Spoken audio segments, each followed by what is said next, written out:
Shed Shop. Ace the Arborist, subscriber Aaron Battle. Are you there, neighbor? Unfortunately, I gotta take your 192T apart, neighbor. I don't know what you did wrong. I don't know what its asshole issue is. But even with the brand new OEM Stihl carburetor and the aftermarket brand new China carburetor, your chit is still not happy. So, neighbor, I'll probably keep that chit, the OEM carburetor, so you don't got to pay for it, as long as we can get your chit going with your carburetor or this China carburetor, and we'll be happy. That being said, neighbors, here's the deal. Chainsaw Redeemer's probably yelling at you. Let me turn the fan down.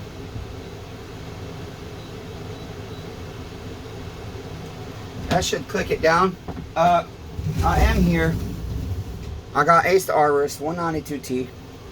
And the challenge is, neighbors, that I got so much going on and so much going wrong. It gets overwhelming. I'm tired of pulling cord. I'm so tired of pulling chainsaw cord. I hurt so bad. I honestly do. I hurt so bad. It's ridiculous. But Ace's 192T is being an asshole. It seems like it was just flooded. So I've been letting it sit. But I still feel like it's flooded. Should we try and start it one more time? There she is. Make sure she's got fuel.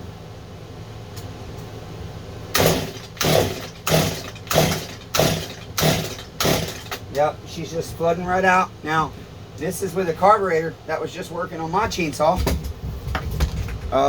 Let's see. So this is the aftermarket China carburetor. I just had running my saw just fine, my 192T. Whew. Here's one of our, yep, this is gonna be yours, Ace. No wait. It's got restrictors removed. This must be mine.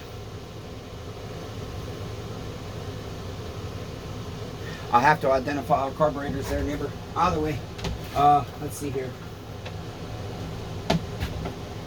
Okay, here we are. Yep, here's yours, Ace. Here's mine. Yours still has the restrictors on it. Okay, so basically, Ace had been running his 192T with a ported top end. He ported it himself, and it's always run fine. And then he bought a Meteor top end off of me, and he has recently installed that, and it's been having issues. And so we're gonna have to do a vacuum pressure test. That's where we'll go ahead and do on this. And then his 200T, he went out of town, let somebody borrow it, and neighbors, the baby, the beautiful Shed Shop. Oh, Chet, put your clothes back on, Rob Weavers. 200 or 028, Chet. I don't really care if you see it, honestly, Rob. You've already seen the damn saw, just when it was filthy, vile, dirty, and disgusting. And so we're gonna have to see what's going on with that too. Basically, the guy told Ace, pulled the cord once and it broke. And that's bullshit, and Ace and I know it, because he would have had to really pull the hell out of that cord to break it. It was brand new OEM pull cord. Okay, it was good quality cord, and so for it to break the way it broke, it really got ripped on. Okay, really hard, or somebody cut it or something. I haven't been able to examine the rope because I don't have it. But either way, so we're gonna go ahead and do a vacuum pressure test on Ace's 192T, and that will entail we need to block off our muffler, remove our carburetor, and put a flange on where our carburetor is, and we will test for air leak. That being said, neighbors, I'm gonna turn you down to the bench. I'm in miserable pain. I'm tired as hell. I just worked on my pump house all day. I'm so sorry, neighbors, that I didn't get to show that shit to you. I've got all kinds of stuff to clean up outside, but I figured, what the hell, might as well shoot a video because I feel like being dorky. And so I felt like, here's my 192T, neighbors, would be a fun video to do. Okay, so again, we're just gonna go ahead. We need to expose our carburetor. Here's your brand new air filter, Ace. Okay. We're gonna have two 8 mils. Okay. Once we get our 8 mils off, we can go ahead and pull our cover off our shroud here. Okay. And then what I do, tip the saw on its side. loosen your cap, release this return line right here, and then he has a thing. Normally you would have to remove this, but Ace has jimmied it, and I think I'm going to do mine like that too. But I have done this so many times in the past few days since he brought his saw to me. And mine, as you know, has always had a carburetor issue. But I didn't care. I didn't want to spend the $70 on the new carb. But now I have a brand new OEM carb here because we ordered a China one, and both our saws were having problems. But I felt it might have partially been the weather. And the reason I turned it on its side is because that's the easiest way to do that without having fuel spray at you. Now we'll go ahead and block off our fuel line here. If I can get a rubber stop here. They're so hard to dig out of here. I wish I had like 100 of these things. If you guys can get me just the little ones, I'd like to find a pack of just the small ones. Silicone high temp rubber stops. They're for powder coating really, but they work great for this stuff. Okay, for plugging lines. I just want the small ones, so I'll plug that. Now I can put my cap back on. That is the easiest way for me without draining the fuel on this saw to do it. Okay. Now that that won't flow out, we can do that. I have the specialty flange right here I'm going to use. We do need to, if I remember right, remove these two grommets. Well, let's try it this way first. I cannot recollect. I believe this flange fits this one, but it needs to go a specific way to cover that impulse. Like that. And if I recollect, I think I do need to remove those flanges, but I don't know yet, so we'll leave them for now. Okay. This muffler might be a little warm, but we'll remove that. And I thought I had a special one of these made for the 192T. Damn it. Damn neighbors, that sucks. That's going to be a tough one to get. And that ain't the first time I've done this on the saws. I hate dropping carburetor bolts. Okay. Do that. Put that on there. We'll tighten that up. And then we need to remove our clutch cover, okay, and then two T27 bolts, so you just have your bar nut, and then you'll have two T27 bolts for your muffler. Okay, this also gives us a chance to do a piston inspection. I don't even think, if I remember right, Ace said he could never get this even running right enough. Ace, you got to use muffler gaskets. They're important, neighbor, okay? He couldn't even get it running enough to get his rings seated, I think, if I remember right. The piston does look okay. I mean, it doesn't look terrible, at least what I can see, the little bit I can see. Wait a minute. What does that? I see just a little tiny nick. Right here. Let me get the inspection locked in. Where is it? I do see a tiny nick at the top of the piston right there. Okay. Right over here. Right here. Down there. I don't know if you guys can see that. Okay, yeah, you can see it right down there. I know you can see that, damn it. Okay, it actually seems nicked, and I'm almost willing to bet that's gonna catch nail. Let me find a pick. Yeah, 100% catches nail, Ace. Did you fuck up your brand new top end, neighbor? Damn, neighbor. 100% catches nail. I mean, it's above the rings. It shouldn't matter, but I can't see what the rings look like right there because I don't get to see enough of the piston. Damn, neighbor. Let me see. Yeah, the rings look fine. It's just that one spot. I don't see anything else, honestly.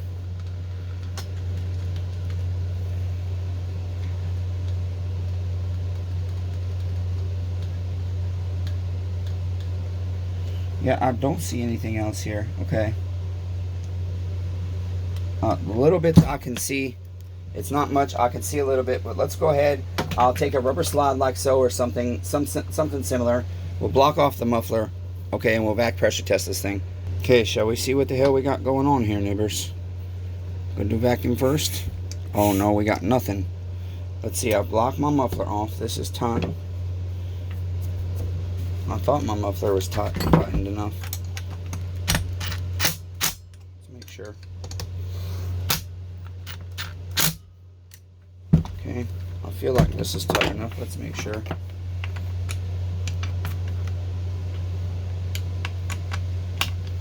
Yeah, it's definitely tight. Okay. My hose is very loose.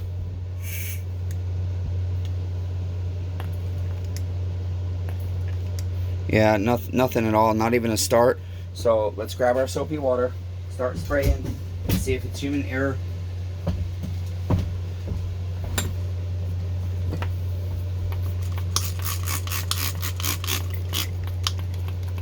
Still warm, damn.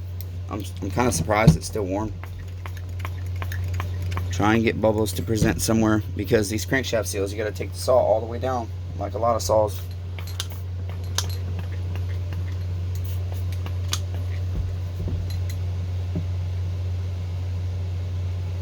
Don't think it's there. I mean, it could be technically, but I don't think so.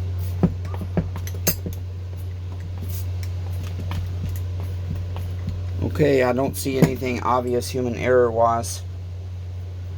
That's not to say it's not, but I don't see anything. Yeah, Ace, we gotta go into her. Sorry, neighbor. Damn.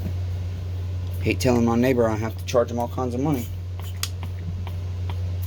I mean, an air leak this bad, it seems like human error. Really does. Okay, so let's go ahead. I'm going to pull this flange and remove one of the grommets real quick. I don't think that's the case, but... Okay, with all that, nothing has changed. We still have 0. I've tried with just removing that and just removing that. I do know I have had very rarely these specialty flanges not seal right there, but I get at least enough of a seal where pressure will start. I wonder if Ace has a crankshaft seal that went sideways on him. That's what happened to me when I built my 192T anyways. Okay, so what I'm going to have to do is, unfortunately, this saw has to go down to the point that we can see our crankshaft seals, because that's the only way we're going to know where our air leak is. Okay, we got to find our air leak, and the only way to do that is to take the motor out of the saw, or at least start removing components so that we can see our crankshaft seals. And it's more likely going to be the the crankshaft side if there's one leaking, but it could be either. So I will pause you, neighbors. Well, you're gonna have 4 T27s on the recoil, okay? And then I'll remove my recoil real quick. We'll check it out. Okay, now we can take our flywheel off, and then we'll have that crankshaft seal exposed. To do that, we're just gonna use a 13 mil, and I've shown you guys that dozens of times. I can already tell you, looking at this, look how dirty that shit is. We got a leaky crankshaft seal, I'll bet. Okay, look at all the dirt on that. Okay, let's find out. We can do this a few different ways. First, we will apply pressure with soapy water, okay, and see if we can get bubbles to present. Nothing. It certainly looks like it would be leaking.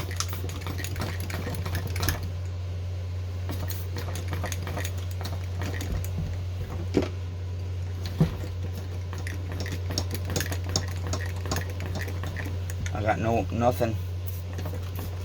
There's my impulse hose. No, I got nothing, fellas. Okay, and ladies, nothing. I got nothing going on there. Okay, so I'm gonna cut these. These get flared out. I need to buy more of this hose. But again, I'm not having bubbles show up anywhere, so I might have to resort to vacuum and see if oil disappears. Okay.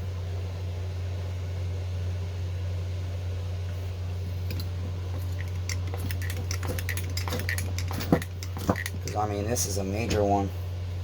We just have a major air leak somewhere. Alright, we're going to have to get the other side exposed, which means I need to go ahead and pull this clutch and stuff and everything else. In order to pull the clutch, typically it's not going to pop right off, even with impact. We will try, but typically you have to go ahead and... Did. Excellent. We got lucky. You have to go ahead and put a piston stop in. Okay, now we need to remove the dust cover.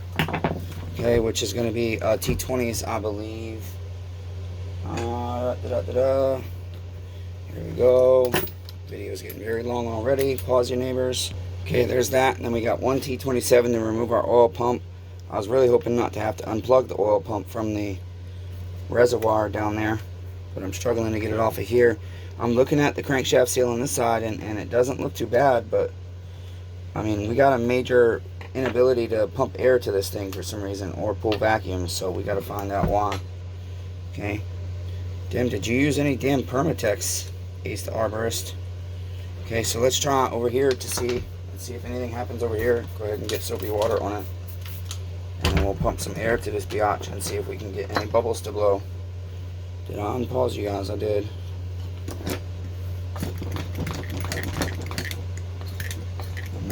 Nothing anywhere, neighbors. We have a major air leak and I cannot even begin to find it. There we go. There we go. There it is. It's your seam, neighbor. That's why I said, shit, did you use Permatex? Look, right there is it. It is right there, okay? It's your seam. Look, damn it. I'm sorry, guys. I want you to see this, Ace. Okay?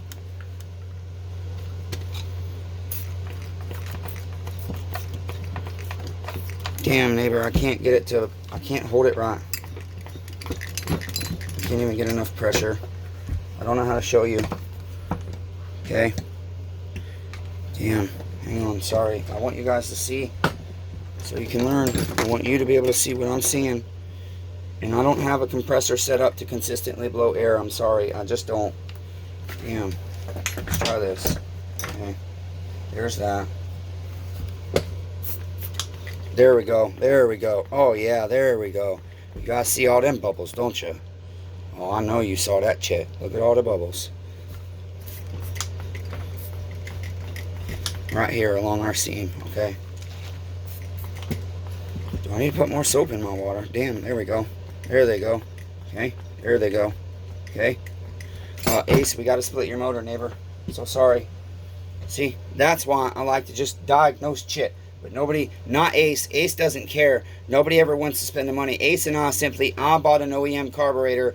Well, I bought the Chino one, and then it wasn't working right on my saw. But I have several saws not running right now because of the weather. You guys, it really is. The weather affects your saws, and every once in a while, when we get our major spikes and change in weather here, okay?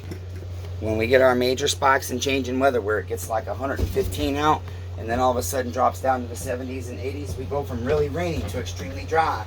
So our climate, we have major climate changes here in Tennessee on the daily, and when that happens, when we go through those major changes really fast, I have noticed my equipment does not run right, and I don't even try sometimes. I'm like, I'm not pulling cord. Adam Hayes' saw is here right now, and I want to get it back to him, but it won't idle. I could try it today, because my saw the other day would not idle. It's idling fine now. I had other saws that were running fine the other day, and they're not running right today, okay, because I haven't tried tuning them. I just started them up and they didn't run right, so I'm like, nope, not fighting it, okay? I know I can tune those, but the thing is, again, the weather, the barometric pressure, everything affects it. Okay, so Ace, I'm gonna call you, neighbor, and I'm gonna tell you, we gotta rebuild your chit, but I gotta figure out how much I'm charging you, neighbor, okay? Because I don't know. We're just going in and literally permatexing that chit. That's silly. I gotta charge you for a rebuild still, though, neighbor, because I gotta do the whole job, okay? Until next time, be kind to one another. Everyone's facing a battle. This has been subscriber Aaron Battles, ms192t. Should we close out with some of my 192t neighbors? Should I turn it on? There goes the dog. That's my 192t neighbors. Okay? Till next time, be kind to one another. Everyone's facing a battle. Chainsaw Redeemer's life is busy as hell. And by the way, here we'll say it. Chainsaw Redeemer is looking to give primitive. It starts out as primitive, but we'll bid you a cabin if you want. Room and board for labor. I need somebody that wants to move on to the property, okay, in a very primitive starting state, okay, and work and provide their own food. But if it works out well and they can help me get my life moving in a forward direction with all the chores that I'm falling behind on, then we can talk about meals. But you guys spread the word. Lewisburg, Tennessee is where I'm at, okay? That's where it is. That's what it is. I'm putting it out there. We'll see what the hell happens. Love all 8 billion of you, even though I suck at it, neighbors.